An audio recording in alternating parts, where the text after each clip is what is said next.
Green muffler किस प्रकार के प्रदूषण से संबंधित है? तो इसका जवाब है ध्वनि प्रदूषण, ऑप्शन नंबर बी। प्रसिद्ध शास्त्रीय गायक भीमसेन जोशी किस घराने से संबंधित हैं? तो ये संबंधित हैं किराना घराने से, ऑप्शन बी। शीत ऋतु में उत्तर भारत में होने वाली वर्षा किस भौगोलिक घटना के कारण होती है जो रबी की फसल गेहूं के लिए लाभदायक है? तो इसका जवाब है पश्चिमी विक्षोभ, ऑप्शन नंबर सी। अगला प्रश्न है कि राजस्व संहिता की धारा 24 का संबंध किससे है जो कि अक्सर विवादों का कारण बनती है? तो इसका जवाब है सीमांकन या मेड़बंदी, option number B. Red corner notice किसके द्वारा जारी किया जाता है? तो इंटरपोल के द्वारा, ऑप्शन नंबर सी। अब अगला प्रश्न है कि 2011 जनगणना के अनुसार उत्तर प्रदेश का लिंगानुपात कितना है? तो वो है 912, ऑप्शन बी। उत्तर प्रदेश के ब्रज क्षेत्र का प्रसिद्ध लोक नृत्य कौन सा है जिसमें महिलाएं सिर पर तेल के कई दीपक रखकर नृत्य करती हैं? तो वो है चरकुला। शिक्षा मित्र योजना किससे संबंधित है? तो प्राथमिक शिक्षा से, ऑप्शन नंबर ए। भारतीय रेड क्रॉस समिति की अध्यक्ष कौन है? तो भारतीय रेड क्रॉस समिति का जो अध्यक्ष है वो है राष्ट्रपति, ऑप्शन नंबर सी, जो कि वर्तमान में है द्रौपदी मुर्मू। उत्तर प्रदेश में किसान वही योजना किस वर्ष में लागू की गई थी? तो वर्ष 1992 में। उत्तर प्रदेश में सर्वाधिक वन आवरण वाला जिला कौन सा है? तो वो है सोनभद्र। कृषि संसाधन की दृष्टि से उत्तर प्रदेश का सबसे बड़ा भाग किस प्रकार की मिट्टी से ढका हुआ है? तो जलोढ़ मिट्टी से, option number C. Uttar Pradesh में कुल कितने राज्य कृषि विश्वविद्यालय हैं? तो इसका जवाब है 4। अगला प्रश्न है कि अंतर्राष्ट्रीय महिला दिवस कब मनाया जाता है? 8 मार्च को। पायराइट्स उत्तर प्रदेश के किस जिले में पाया जाता है? तो सोनभद्र में। एक पक्का बीघा में कितने बिस्वा होते हैं? तो इसका जवाब है 20 बिस्वा, ऑप्शन नंबर बी। भारत सरकार की निम्नलिखित में से कौन सी योजना ग्रामीण क्षेत्र से शहरी क्षेत्र में युवाओं के प्रवास को रोकने का प्रस्ताव करती है? तो वो है पूरा, ऑप्शन नंबर सी। अगला प्रश्न है कि उत्तर प्रदेश का पहला आयुष विश्वविद्यालय कहाँ पर स्थापित किया गया है? तो गोरखपुर में, option number C. Uttar Pradesh Hindi संस्थान का सर्वोच्च सम्मान कौन सा है? तो वो है भारत भारती सम्मान, ऑप्शन नंबर बी।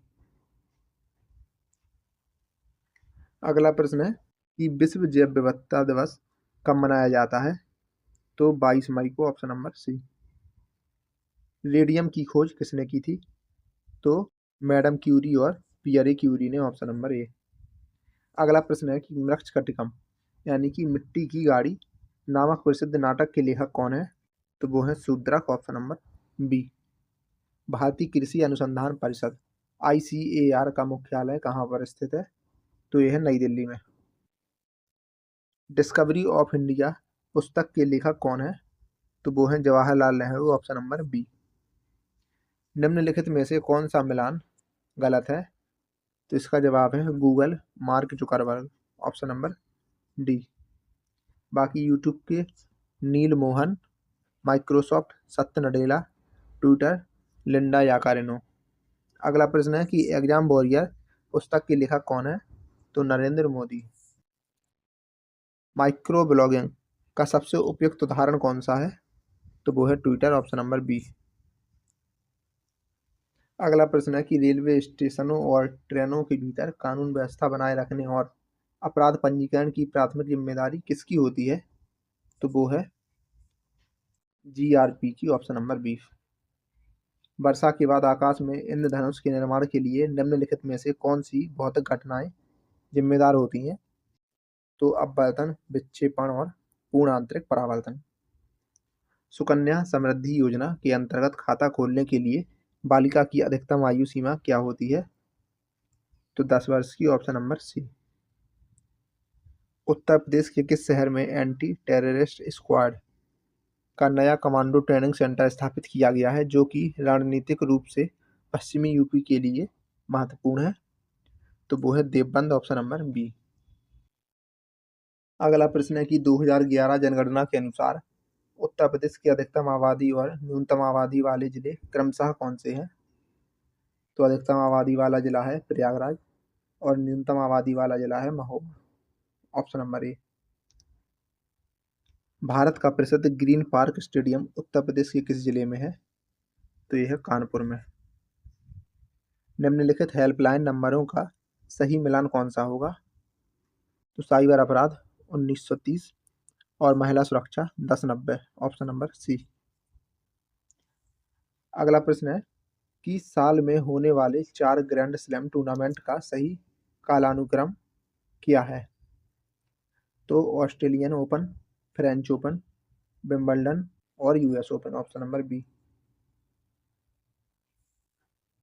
अगला प्रश्न है कि भारतीय न्याय संहिता के तहत हत्या के अपराध के लिए अब कौन सी धारा निर्धारित की गई है?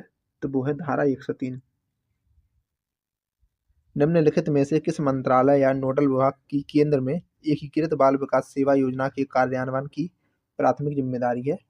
तो महिला और बाल विकास मंत्रालय, ऑप्शन नंबर बी। अगला प्रश्न है कि नमो ड्रोन दीदी योजना के तहत महिलाओं को किस क्षेत्र में सशक्त बनाया जा रहा है? तो कृषि क्षेत्र में, option number B. Uttar Pradesh Bharat का सबसे अधिक जनसंख्या वाला राज्य है और जनगणना 2011 तक दी गई संख्या के अनुसार इसका जनसंख्या घनत्व डैश प्रति वर्ग किलोमीटर है, तो 829। साइबर क्राइम की जांच के लिए अब उत्तर प्रदेश में क्या व्यवस्था की गई है? तो हर जिले में साइबर थाना स्थापित किया गया है। केंद्र सरकार की निम्नलिखित में से कौन सी योजना धुआं मुक्त ग्रामीण भारत की परिकल्पना करती है? तो इसका जवाब है प्रधानमंत्री उज्ज्वला योजना, ऑप्शन नंबर सी। शरणार्थियों के लिए संयुक्त राष्ट्र की मुख्य एजेंसी कौन सी है? तो वो है यूएनएचसीआर। अगला प्रश्न है कि चार्जशीट पुलिस कब दाखिल करती है? तो इसका जवाब है विवेचना पूरी होने के बाद। विवेचना यानी कि इन्वेस्टिगेशन। 2011 जनगणना के अनुसार उत्तर प्रदेश में 2011 जनगणना के अनुसार उत्तर प्रदेश में पुरुष साक्षरता दर कितनी है? तो वो है 77.3%। अगला प्रश्न है कि एनसीआर का पूर्ण रूप क्या है जो कि गैर संज्ञेय अपराधों में दर्ज की जाती है? तो वो है non cognizable report, option number A. Bharat का सबसे कम जनसंख्या घनत्व वाला राज्य कौन सा है? तो वो है Arunachal Pradesh, option number B.